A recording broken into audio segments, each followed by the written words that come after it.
Howdy everybody, welcome back to yet another round of Accounting 1101. I'm Professor Martin. Hope you're having a great day or evening wherever you might be. We are working our way through a unit on inventory, and we've had a couple videos on that already. We've gone through just some basics about merchandise retail business. We've talked about buying inventory. Now we're at the point where we are ready to sell inventory. And so we're going to learn all about the accounting entries that are in play. When a customer comes in, they pick up that box off the shelf, they go through self-checkout, they scan it, the register beeps, they stick the credit card machine in, credit card in the machine, they walk out the door with it. And that's where we're at right now. Now you need to know a few things before we go down that road too far. We really need to know about that inventory account. We talked about it last time in our video. By now you should know that merchandise inventory or inventory is an asset account. We show that on the balance sheet under current assets. And you should also know what side of the account goes up, what side makes the account go down. The debit side as an asset account will make that inventory account go up. The credit side makes it go down. In our video last time, we talked about a few examples that kind of show things that make the account go up and down. We said on the debit side, on the side the account goes up for inventory. Well, when we buy inventory, that's where we will record it. We'll record a debit to make the inventory account go up. On the credit side, today we'll learn that side makes inventory go down for when we sell it. In our last video, we also showed a couple of examples of things that make it go down that aren't sales, like when we return inventory or we get a purchase allowance. That reduces our inventory account balance. Also, when we get a purchase discount. Remember those credit terms, 210 net 30 and different ones like that? When we take advantage of a discount for paying early, we run that through inventory as a reduction. So, debit side, credit side, be familiar with what makes the inventory account go up or down. Now our video right now, a whole lot of ground to cover. We're going to cover selling inventory, when we sell it for cash, when we sell it with a credit card involved, and also when we sell it on account. We let the customer buy now and pay later. We'll also talk about after the sale, if we have a return or we want to give the customer an allowance on goods that they had bought. We'll also cover a few other random topics. We'll talk about coupons. We'll talk about sales taxes. All of that in our video right now. So we're probably looking at half an hour to get through the entire thing.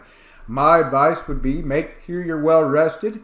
And if we can't do that, make sure you're well caffeinated. If we can't power through it naturally, we'll do a 5-hour energy or two, or maybe a Mountain Dew, and then we'll get through it together just like that. So, our example business, we've been working on Net Solutions. We'll stay with that. You may remember in our prior video, we talked about how they started as a service business, just doing web design, but now they've expanded. They are selling computer hardware and software. So, exciting times there.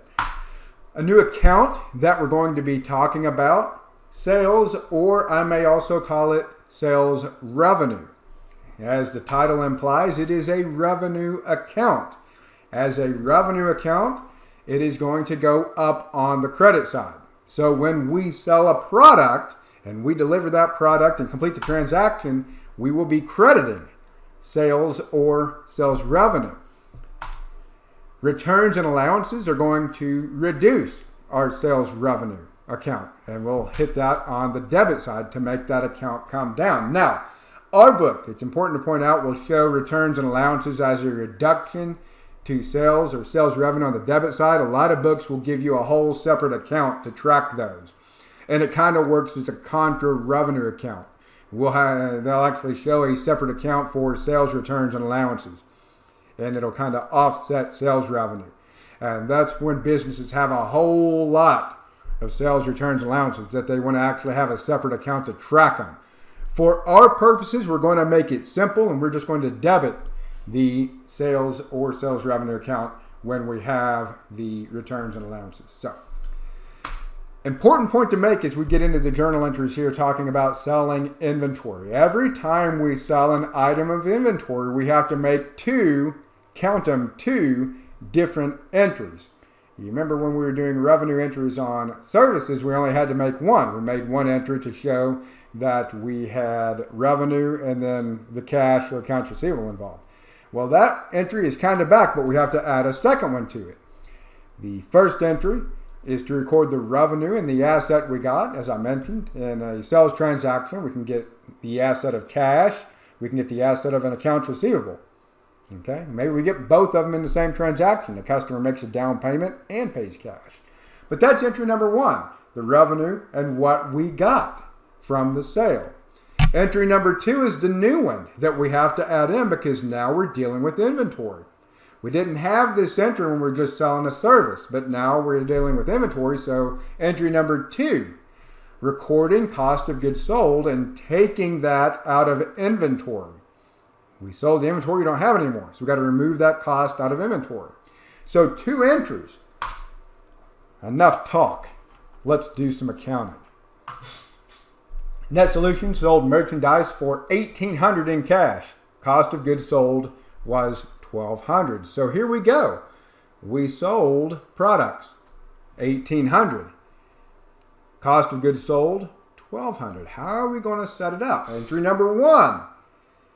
We sold, we need to record the revenue and what we got. Entry number two, we need to deal with that cost of goods sold and take it out of inventory. So here we go. Let me show you how this is going to work. Through the magic of virtual ink. First entry, what we sold and what we got. We sold $1,800 worth of merchandise and we got cash. So we're going to debit that cash account. Cash needs to go up to reflect the fact that we got dollars in our hand. Our credit will be to our new account, sales revenue. We've completed the earning process. We sold the product. The customer has taken it. We've done our part. So we're going to count the revenue. Remember in the other unit, when we sold a service, we called it fees earned. You could also see service revenue. All right, so those are kind of the ones that deal with services. When we're talking about selling a product, you see sales revenue or sales. So cash, sales revenue. That's part one. That's entry number one. So we got to make two entries. We got to make an entry to deal with the cost of goods sold and take that out of inventory. Cost of goods sold, if you saw the previous video, is an expense. Represents what we paid for the inventory that was sold. $1,200. Take a guess as to what the credit might be. Yeah, I mentioned it has to come out of inventory, right? So inventory has to come down because we don't have that inventory anymore. Entry number one, what we got from the sale and recording the sale. Entry number two, dealing with the amount we paid, the cost of goods sold, and taking it out of inventory. We got to make those two entries every time we sell a product. Write that down in your notes. Put a star next to it because you're going to have to do a ton of entries where we sell a product. And they're all going to be pretty similar to that. We're going to sell a product, we'll get something, either cash or accounts receivable, and then we got to handle the cost of goods sold and the inventory.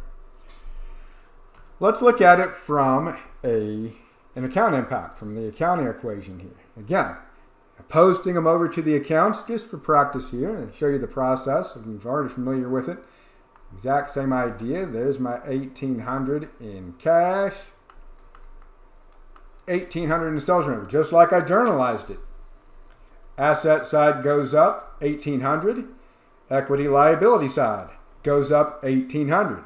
After every transaction, the accounting equation is in balance. Cost of goods sold was $1,200. Just like I journalized it, I'm posting it to cost of goods sold. I'm taking it out of inventory. Okay?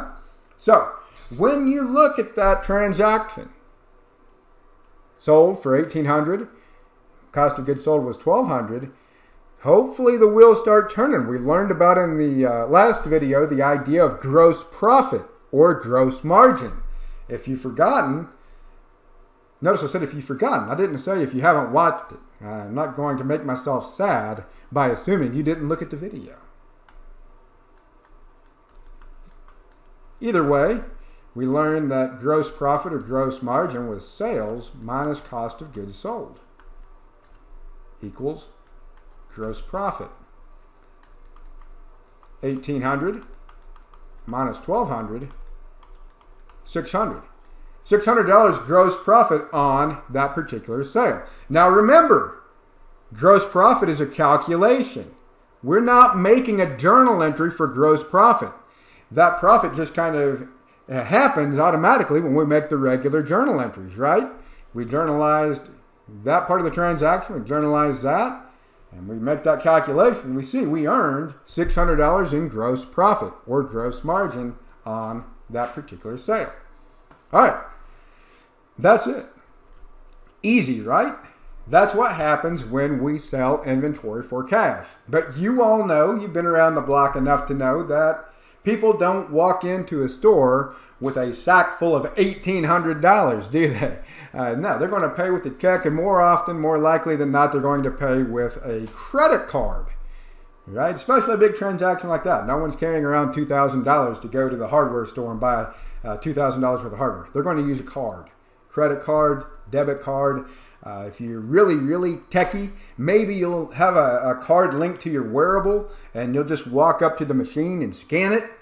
Same idea. In the future, who knows, maybe 10 years down the road, we'll have some kind of fun Black Mirror scenario where all you have to do is sit and think about buying something.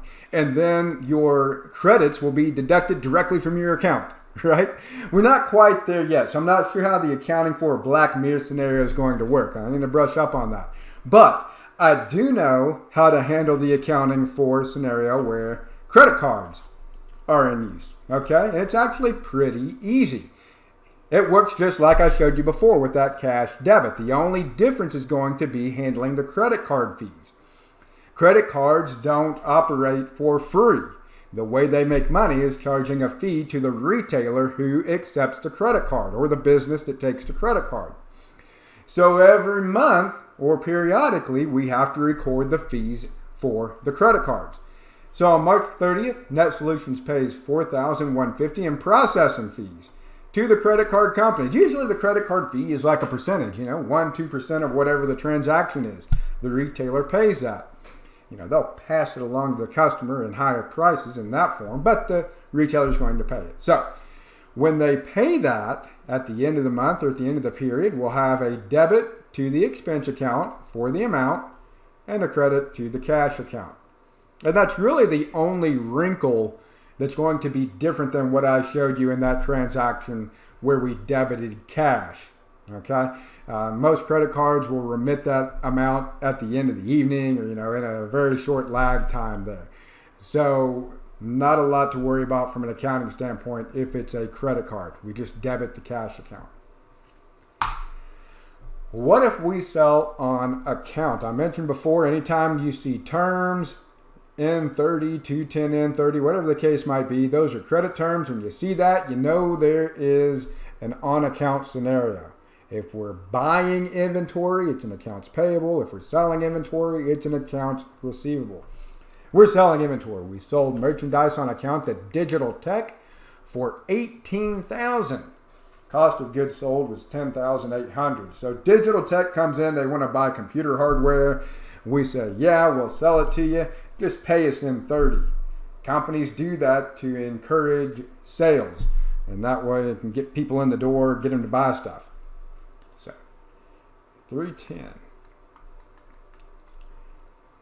18,000 is what we sold. Again, 2 entries every time we sell a product. Entry number 1, what we got. And record the revenue. Well, we didn't get cash. We got an IOU. We can't be fancy accountants if we use terminology like IOUs. So we are going to call it accounts receivable. Anytime you see the word receivable, we expect to receive something. It's an asset. We have the right to receive something down the road. In this case, money.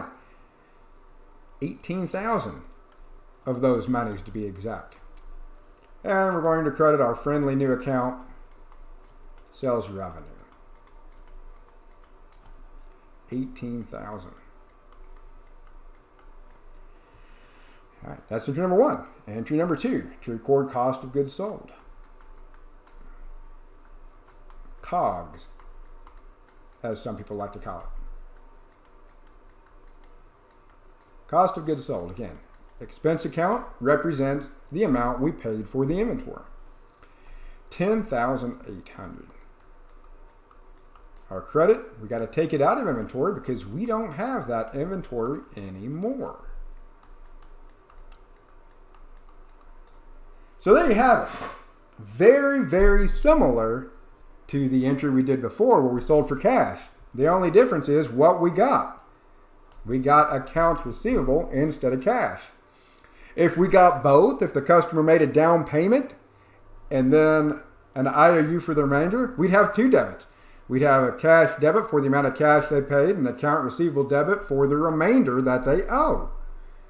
And then the sales revenue would be for the total amount of the sale. Easy as that. Where's the challenge in accounting? Right? All right, so again, just kind of posting it to our ledger accounts here.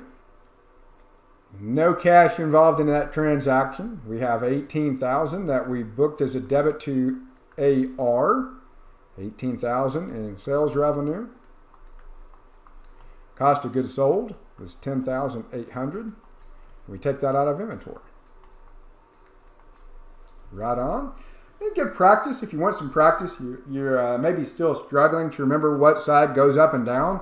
When I've got the T accounts in your notes there, just label them. Okay, cash goes up on the debit. Just label them. You can do that.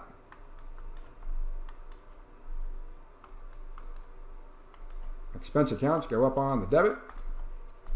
Close out on the other side. Just like that. You can do that. No problem at all. April 9th. Let's move forward a month. April 9th, Net Solutions gets payment from Digital Tech for the full amount of the March 10th sale. So we're getting paid. Customer owed us money, and thank heavens they are coming in with a check to pay us. That doesn't always happen. As you might imagine, people don't always pay what they owe. We're going to talk about later on the accounting behind that and how to handle it when we sell to a customer on credit and that dirty customer doesn't pay us back. And it takes a little bit of accounting to handle that scenario. So April 9th. Not to worry about that right now. We got paid back. $18,000 in our hands. 2 accounts in play. The cash account. We got money. We got to record it in the cash account. The amount the customer owed, accounts receivable, is going to go away because they've paid.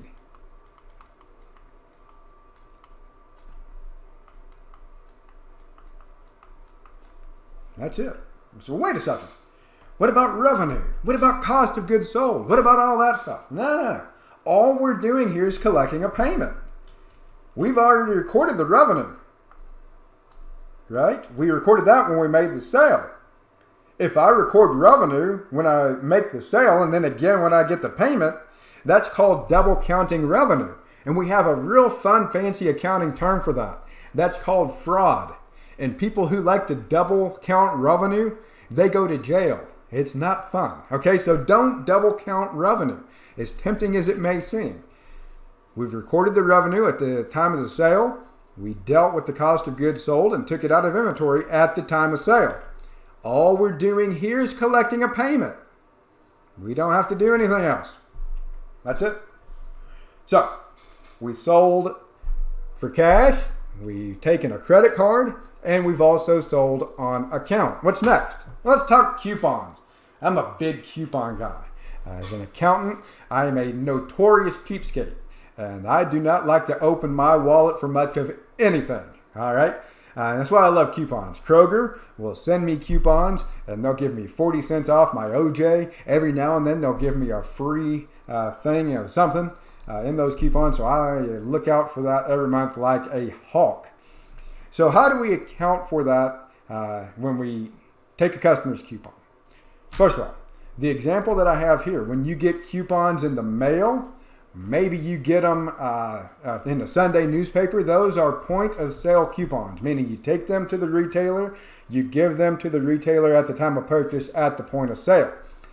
The cool thing is no fancy accounting is necessary in that scenario. All the retailer is going to do is simply subtract that coupon value out of the revenue when the customer uses the coupon. That's it. And so, for example, I'm going to take that Coke coupon there. What a deal. I'm not a Coke guy. Yeah, you all know enough now to know I'm a Mountain Dew guy. I love my Mountain Dew. The only pop I really fool with besides that is root beer. I'm a big root beer guy. I like to try all the different kinds of root beers. That's it. Not a big Coke guy, so that coupon, Kroger, you missed the mark on that one. But let's say for the sake of argument that I get wild one day and want to go celebrate with a Coca-Cola Classic. And I tear out my coupon and I go to Kroger. And I want to save me 50 cents. Normally, Kroger would sell that bottle of Coke for $2. If I brought my 50-cent coupon in, Kroger would simply just take my coupon and record the net amount. They would record $1.50 in revenue. $2 minus the 50-cent coupon. All right? No fancy accounting necessary. They just net it out of the revenue amount. Debit cash, $1.50. And credit sales revenue, $1.50. We'll ignore the cost of goods sold entry just for the simplicity purposes here, but that's it. Very simple. And that's all it has to be done with a point of sale coupon. But not all coupons, unfortunately, are that easy. Not all coupons are point of sale coupons. We've also got coupons that are issued to a customer when they make a purchase. If you've been to Kohl's before, Kohl's loves to do this. You buy something at Kohl's and they're like, hey, here's $10 of Kohl's cash. If you come back in a week, you can spend it. Ooh, what a deal. What a great way to get customers to come back into the store, right? You take that coupon, you can use it towards a future purchase. Doesn't matter what you buy for the most part. In that scenario where you are giving the customer something when they buy an item, that creates a liability for the retailer. And they have to estimate the dollar value of the coupons that will be redeemed, then reduce sales and record a related liability for that estimate. So, pause right there to kind of summarize. Point of sale coupons, the ones you get in the mail, the ones you get in your Sunday paper, there are no special accounting involved. They just net that coupon out when you use it. If you don't use it, nobody cares. Nothing really happens.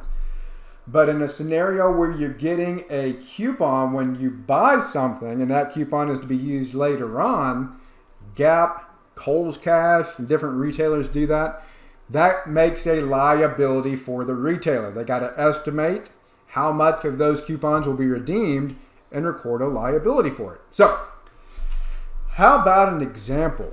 Big box stores is a retailer. They print a coupon on the bottom of their sales receipt. In May 2023, in 1 month, there's 1 month promotion here. Coupon at the bottom can be redeemed for $3 off the customer's next purchase of 20 or more. All right, it's not a point of sale coupon because it's triggered when the customer actually buys something, so it's creating a liability. Coupons can be redeemed between June 1 and August 31 of the year. Big Box is estimating that 20% of coupons will be redeemed. Well, how do they know that? Experience. The retailers that do this kind of thing, they know from experience about how many of the coupons are going to come home and be redeemed. They know that many customers, like me, take them and throw them in the trash because I'm not going to be tricked, y'all. I'm not going to fall for your slick marketing games. I buy what I need, and then I take your Kohl's cash and throw it in the trash because I don't need to come back. Again, cheapskate here. So how are we going to handle it? In May, we're going to assume Big Box recorded 6 million sales. That means that 6 million different purchases took place. Customers came in, bought something 6 million different times. We have 6 million receipts for a total of $40 million in revenue sold. Cost of merchandise or cost of goods sold was $21.5 million. Here's how we're going to handle it. Now I'm going to kind of assume all the transactions are kind of recorded at once at the end of the month for simplicity's sake. Obviously, you probably wouldn't wait to record all your revenue transactions until the end of the month. But for simplicity's sake, that's what we're doing. May 31, record sales and cost of goods sold. We sold $40 million in cash. So that's our debit, $40 million. Now, the sales revenue is showing $36.4 million. How did I get that number? Well, we have that estimated liability for those coupons that we gave. $3 off the next purchase of 20 or more.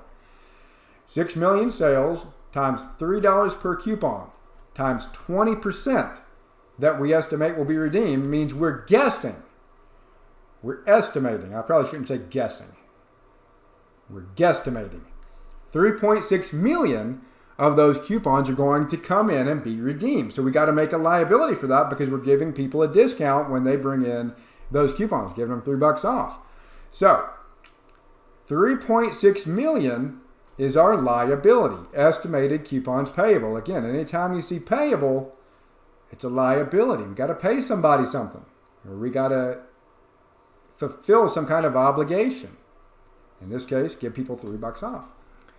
We net that against the sales revenue. We're not expecting to collect the full 40 million. We're only going to expect to collect 36.4. And so really that 36.4 is a plug to balance the entry. Okay?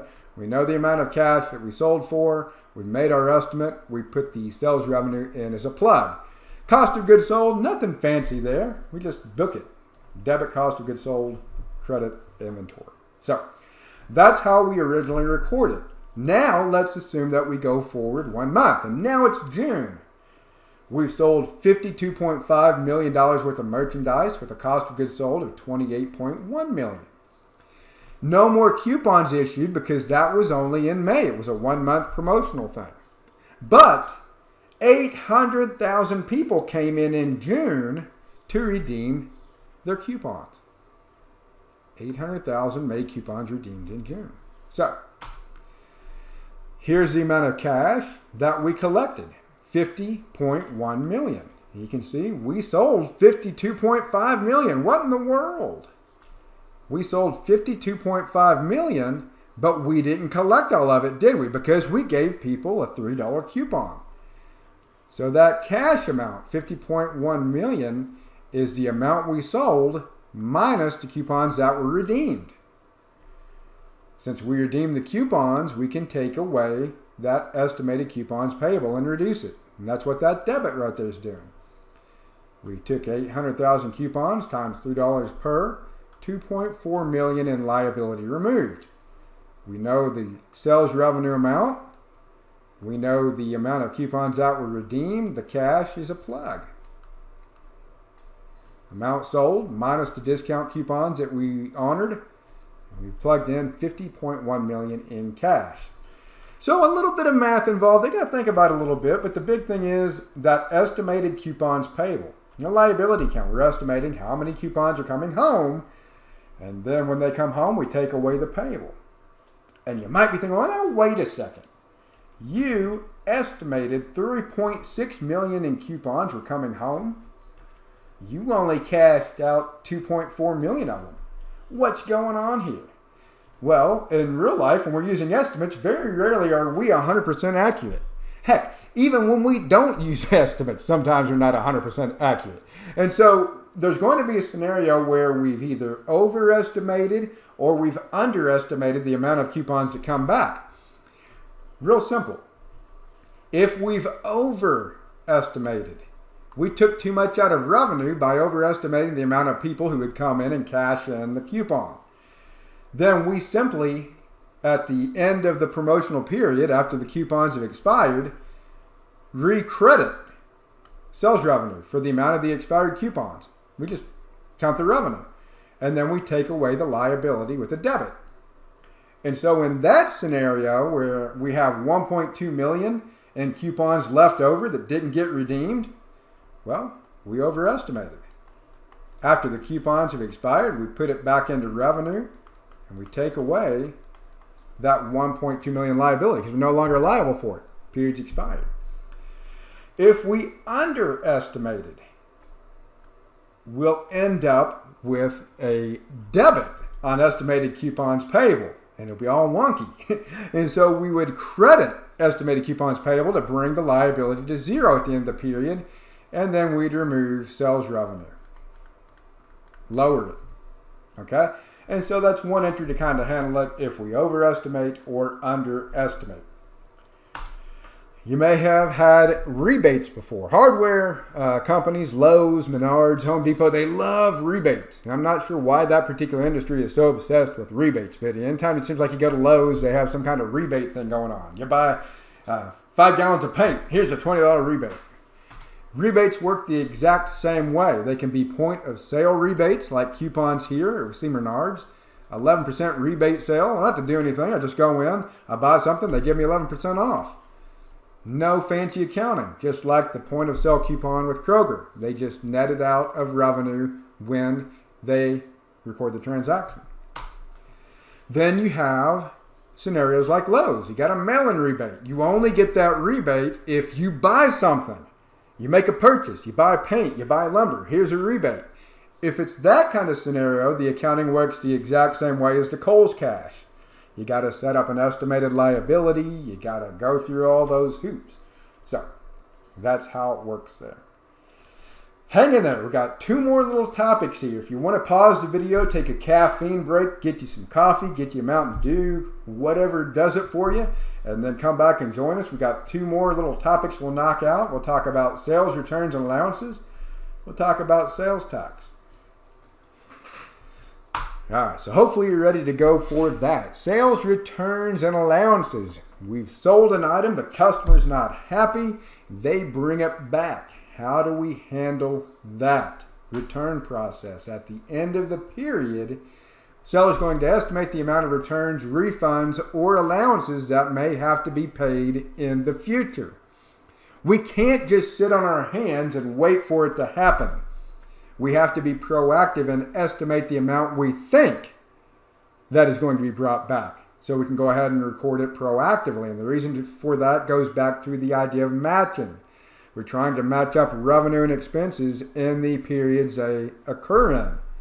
If we wait until a return happens and then we're giving a return refund 3 months down the road, that's not matching up with the expenses in the period that they occurred. We have expenses in period 1 and then returns in period 3, not matching up. So we try to estimate the amount that's going to be brought back. And we base that estimate and then we make 2 adjusting entries after we get that estimate. We make an entry to reduce sales and record an estimated amount for refunds payable. Again, we see that word payable, we're thinking liability here. We make an entry to reduce cost of goods sold and record an estimated amount of inventory coming back. If you think back to the entries we made when we record sales of products, it's almost like in reverse. Remember we had 2 entries to record a sale of a product? It's almost like the same thing, but kind of looking at it backwards. In December, Net Solutions estimates that it will have a refund or grant customers allowances of $7,000 on its sales for the month. So that's it. We've sold stuff and we estimate $7,000 is going to come back. We also estimate that $5,500 of inventory will be returned. How do we handle it? It's the sales entry in reverse almost. Here's our debit to sales revenue or sales for the amount we expect to come back of $7,000. Kind of debiting that to lower the revenue account. And then we have a credit to refunds payable. Again, payable is a liability. It means we are predicting that we are going to owe some money back to those customers when they bring back their purchases. So $7,000, we've increased that liability. On the other side here, where we're talking about dealing with inventory, cost of goods sold, we're reducing cost of goods sold for the amount that we expect to come back, and we have an estimated returns inventory. It's an asset account, but it's kind of a hypothetical asset account. We don't have it in our hands yet. We're estimating that that is going to come back. So let's do an actual example here and put a few numbers to it. On March 4th, a customer returned merchandise with a selling price of $1,800 for a full cash refund. Merchandise originally cost $875. Now they've brought back. So here's our payable. Customer brought back $1,800. That payable goes away with a debit, and our cash goes down. We had to give them their money back. If they bought on account instead of cash, it would be an account receivable credit. lowering the amount that they owe. Now that we've gotten that inventory back in our hands, we debit inventory to increase inventory, and we credit that estimated returns inventory account. It's no longer estimated. We got it back. All right? So that's how we record a return. In an allowance scenario where we've given the customer an allowance on what they've bought, that first entry would look the same. We wouldn't have the second entry because they never brought the inventory back. And so we don't have to put it back into inventory. So customer returns and allowances. One other thing I want to emphasize again, I mentioned at the beginning of the video, but that feels like 2 years ago now that we're 35 minutes in. I mentioned we're debiting sales revenue for those returns. That's how our book shows you how to do it. Other books will show you how to do it that way. More maybe advanced textbooks will have a whole separate account called sales returns and allowances. Okay? And that is kind of a contra asset account. And again, the reason for having a separate account is because if we have a lot of returns and a lot of allowances, we're going to be able to track them separately instead of running them all back through revenue. So just be aware of that. Maybe down the road you'll see a separate account for sales returns and allowances instead of just debiting revenue. Finally, sales tax. You're familiar with sales tax? We live in a state that has a sales tax, obviously, Ohio. It is not revenue to the seller. Sales tax is not revenue to the seller. It is not an expense for the seller. All the seller is a middleman. They take it from one party and give it to another. Take sales tax from the customer, give it to the state. They are a funnel. As such, the seller does not count sales tax as revenue, nor do they count it as an expense. All the seller is going to do is record a liability for sales tax at the time the sale is made. And that's it. So let's show you that. Sales tax entry here. $100 sale with a 6% tax. We would collect, or the customer would owe, if it's an account receivable scenario, $106. 100 of that is revenue for the seller. They sold for 100. Sales revenue, 100. 6% tax is $6. There's my payable. Sales tax payable, $6. All told, I'm collecting 106 from the customer. I'm collecting the sales amount plus the tax payable. All right. Then at the end of the month, at the end of the quarter, whatever the schedule they're working off of, the business will pay their sales tax. They'll remit it to the state. Cash goes down, and the payable goes away on the debit side. Obviously, we probably sell more than one item and have more than a $6 sales tax amount to send to the state, but that's a simple example. Hopefully you get the idea there. The key point was sales tax. Sales tax is not revenue. It is not an expense. It's just something we take from the customer and send directly to the taxing authorities, whatever state we are dealing with. So, thank you for hanging in there. If you paused a few times, if you had to step away, that's totally fine. That was a flurry, a veritable flurry of accounting activity, but you made it through. Pat yourself on the back. Now you'll be ready to do the homework problems that go along with selling inventory. And if you do run into any problems as you're doing those homework problems, I'd be happy to help. Feel free to reach out. We got a couple more topics on inventory, believe it or not. We need to talk about freight, how to handle shipping costs and inventory. We'll talk about what happens when inventory just disappears. Nobody knows where it went. How do we account for that? And then in our next chapter, we'll talk about valuing inventory after we've bought it. So a whole lot more fun to be had with inventory. I hope to see you back here to take part in some of that fun with us. Until then, take care, everybody.